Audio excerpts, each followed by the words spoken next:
Welcome to A Course in Miracles, text chapter 29, The Awakening. And tonight we start off with 29.6, Forgiveness and the End of Time.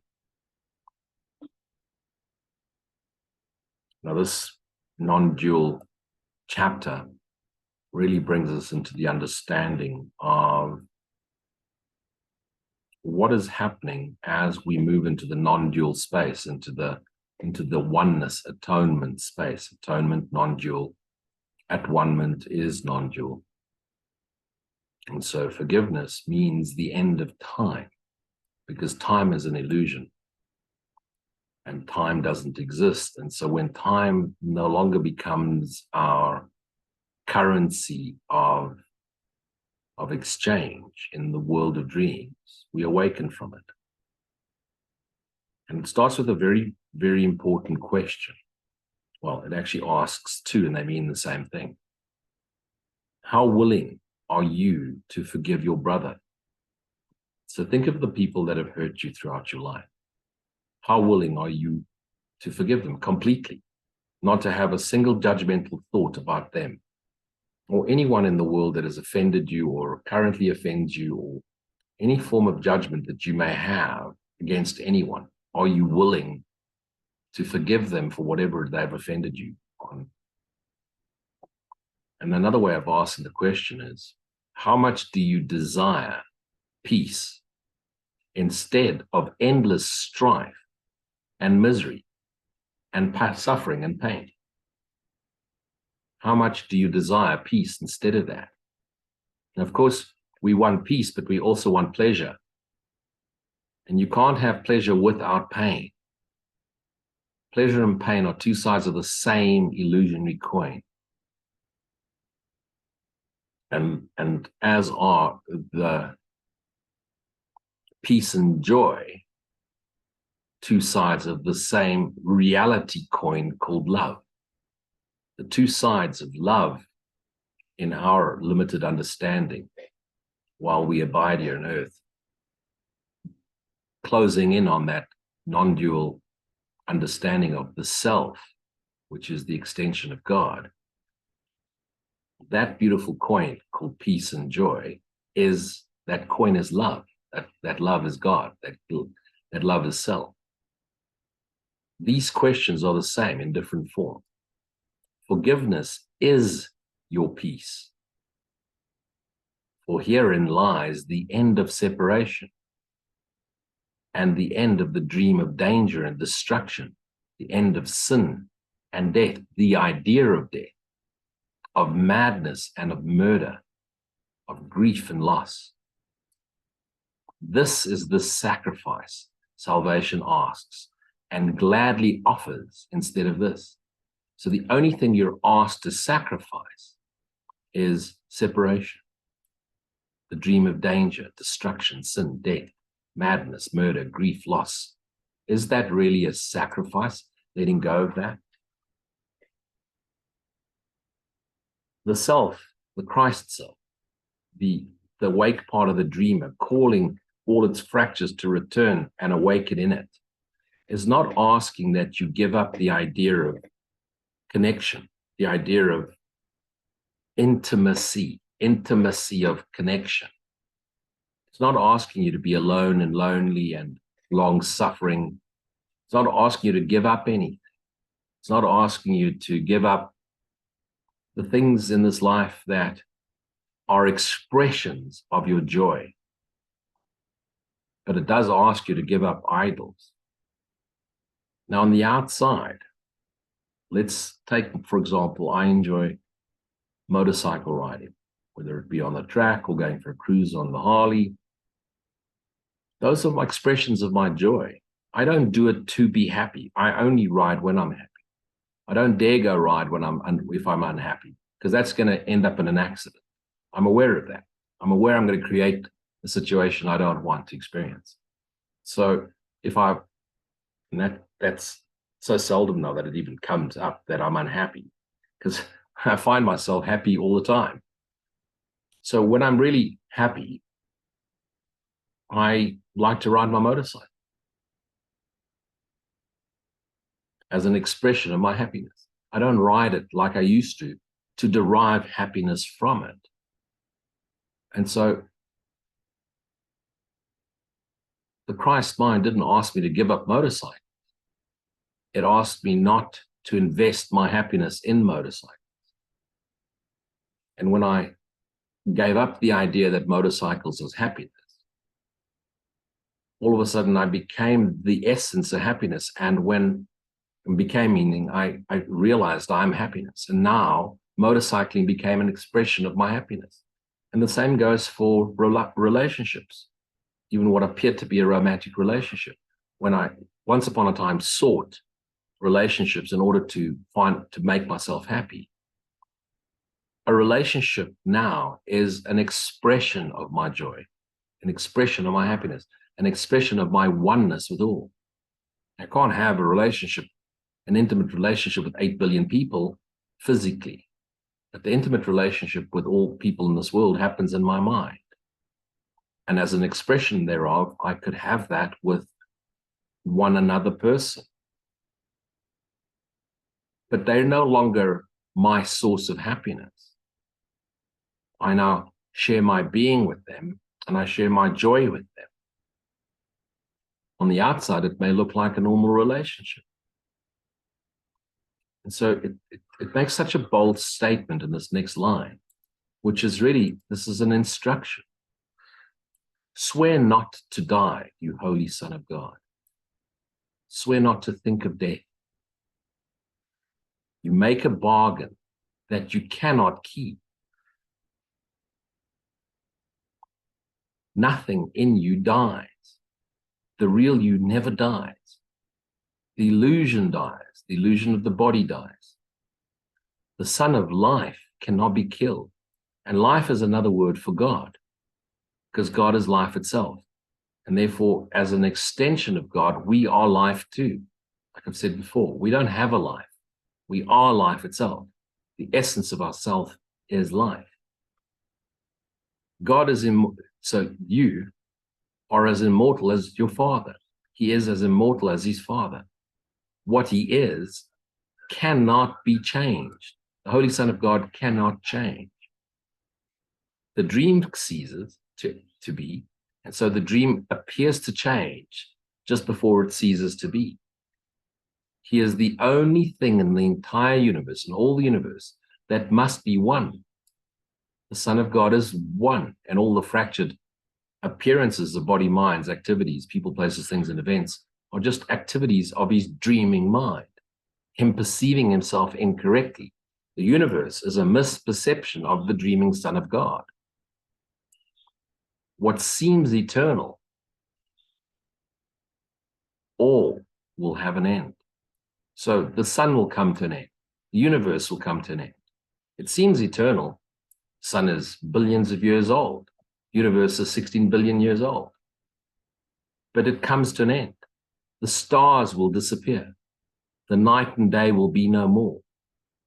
All things that come and go, the tides, the seasons, and the lives of men, all things that change with time and bloom and fade will not return. There will be no more things, nothing. When time has set an end, is not where the eternal is.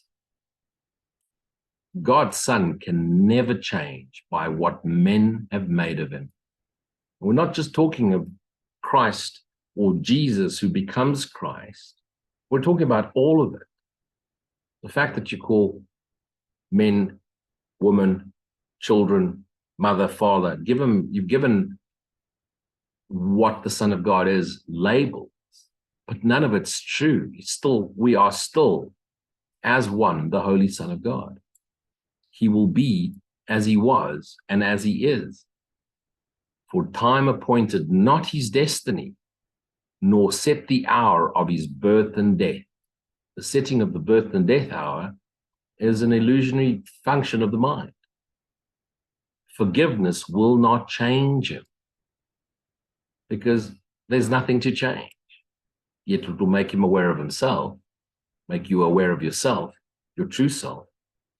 Yet time waits upon forgiveness that the things of time, people, places, things, and events, may disappear because they have no use.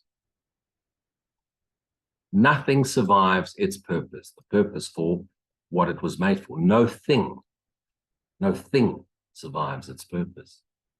If it be conceived to die, comes into form and dissolves, then die it must, unless it does not take this purpose as its own. And what is the body's purpose? It's there to die. It's there to create an idea that what you think you are has a limited lifespan and make you fear your imminent demise. Change is the only thing that can be made a blessing here.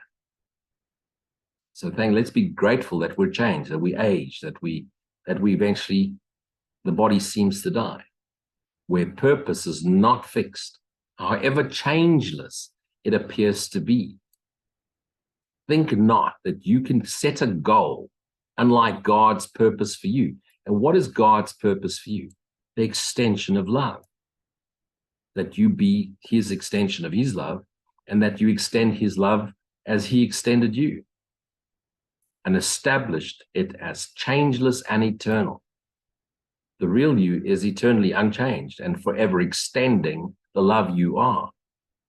You can give yourself a purpose that you do not have, but you cannot remove the power to change your mind and see another purpose there. And what is the other purpose? It's the one that the memory of God gives you, the Holy Spirit gives you. It's the purpose to practice forgiveness, be thyself knowingly, abide in silent stillness, and know yourself as the self, the silent self. God is silent, the self is silent. And so the extension of God's silence is the self, the Son. And so when you abide in silent stillness, what do you know in silent stillness? You know the silence. And the silence is God. The silence is life. God has never uttered a single word. This is the idea that man has said, first there was the Word, and the Word was God. There's never been a word.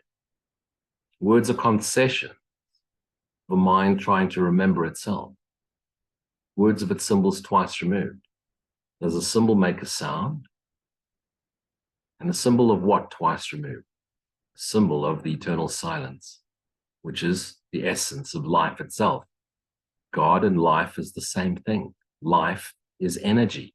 God is energy, omnipotent energy, omnificent energy, omniscient energy. Forever, always, nothing else exists. Change is the greatest gift God gave to all that you would make eternal. So all that you would make eternal, all your illusions, to ensure that only heaven would not pass away. Well, you can't dissolve heaven, because heaven is the extension of God, and heaven is the extension of God, and so is the Son the extension of God. So the Son is God's heaven. You were not born to die, so get rid of the idea that you can die. The body has a lifespan. You created it in order to think it was you. Put it down. Let it go. Don't fear the dying of the body. The real you cannot change, because your function has been fixed by God. And what is your function? The extension of love, the extension of light. All other goals are set in time and change, that time might be preserved, excepting one goal, and that goal is called forgiveness. That's the only one goal that does not change in the world of dreams. Forgiveness does not aim at keeping time, but at its ending. Forgiveness does not aim at keeping time, but at its ending. When it has no more use, its purpose ended, it is gone. Time will no longer exist, because in truth, we're always in the eternal now. And where it once held seeming sway is now restored, the function God established for his Son in full awareness. In full awareness. So now do you understand where I've been leading you towards as I've been using the word awareness of awareness for a while? Here it is now. Now it comes out in the course. Time can set no end to its fulfillment nor its changelessness. Awareness remains aware of itself. There is no death because the living share the function their Creator gave them. The function of extending the love of God. Life's function cannot be to die because life is God. So God's function cannot be to die. It must be life's extension, the extending of life, God, love, that it be as one forever and forever without end, the eternal now.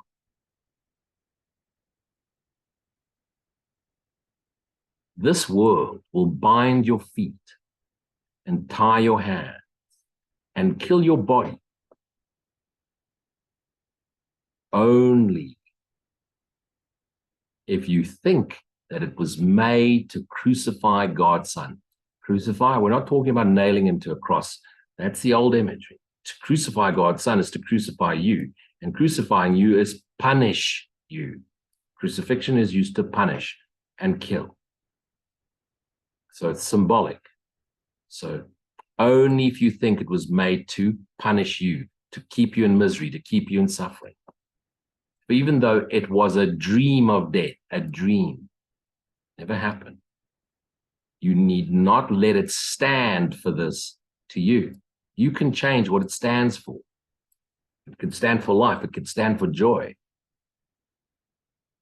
Let this be changed, and nothing in the world must be changed as well. When you realize that this dream is to help you remember what you are, nothing real can be threatened, nothing unreal exists, herein lies the peace of God. When you realize that's what it's for, that you fully understand that and completely know it as yourself, then all the world becomes an extension of that. Nothing real can be threatened, nothing unreal exists. And remembering the self. For nothing here but is defined as what you see it for. And what do you see it for? Whatever meaning you've given to everything. This is just so beautiful, this last line. How lovely is the world whose purpose is forgiveness of God's Son. How lovely is the world whose purpose is the forgiveness of God's Son. So if everything becomes a reminder of what you are in truth, then forgiveness and freedom and love means the same thing. As you forgive, you realize what you are. How free from fear, how filled with blessings and with happiness. And what a joyous thing it is to dwell a little while in such a happy place. A little while. Why? Because after that little while, the bridge opens up and you return to the eternal joy, bliss, love, peace, presence, the eternal now of God. Nor can it be forgotten in such a world. It is a little while till timelessness comes quietly to take the place of time, quietly. So why not abide in silent stillness where time ends? And in silent stillness, what do you know? You know the silence. You become one with the silence. And what happens when silence moves? What is silence in motion called? Joy. And when you have peace and silence and joy, what are you? Peace, silence, joy. Love. You are love. And what is God? God is love. And what are you when you're silent? You're in the knowing of the now that is God. Be still and know thyself means be still. And in the silence, know the essence of the silent stillness is peace, is joy, is love, is God, is the self, Is the self abiding in God? Is the self as an extension of the peace, the silence, the joy, the love of God? Be still and know thyself. Be still and know the silence is thyself. Non-duality. Forgiveness. Why forgiveness? Because then there's no vasanas, there's no latent tendencies, there's no karmic imprints from previous lives where we know not what we are. All the past is forgiven. There's only the eternal now. What is the eternal now? Perfect silence. And as you abide in the silence, you know the self, the extension of God. You know the self, you know God. And what is God? The silent stillness, the joyous silent stillness, the peaceful silent stillness. What is your essence? What is the real you? The joyous, peaceful, silent stillness. Abide there, know thyself. Let's stop there and do some questions.